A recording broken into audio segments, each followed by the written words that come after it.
কয়দিন থেকে শুরু করে তুমি ব্যবসা? আজকে থেকে। আজকেই? ব্যবসা কেমন চলছে তোমার? সকাল থেকে বিক্রি করেছো কেমন? সকাল থেকে লাই একটু আগে থেকে। ও, তো তোমার বাসা কোথায়? বাসা কি তোমার এখানেই?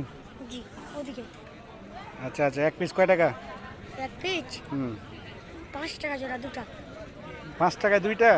একবারে সস্তা যে বিক্রি করছো? জি ও, তাহলে তো অনেক বিক্রি করতে পারছো। জি। এক পিস 5 টাকা চাইবা, 5 টাকায় দুইটা তো একবারে কম দাম হয়ে যায়। বুঝছো না, আজকে কালকে বিক্রি করবা, কালকে অনেক লোকজন আসবে। কি করবে তুমি? বিক্রি করবো পড়াশোনা করো? কোন ক্লাসে পড়াশোনা করো? 5-এ। 5-এ পড়ে গেছে? মাশাআল্লাহ, যাক ভালোই। ঠিক আছে, ব্যবসা চালিয়ে যাও।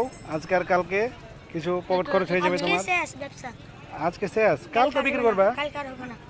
কালে বিক্রি করবে না? কালকে কিছুই হবে না, কোনো কিছুই বিক্রি করবে না, কাল উঠে নেবে। ও, মানে আশপাশে দোকান রাখতে দেবে না? আজ 20 তারিখ, কালকে বিক্রি করবে না, কোন দোকান ছিবে না। 22 তারিখে জলসা হবে এখানে। আচ্ছা আচ্ছা, ঠিক আছে, ভালো থাকো।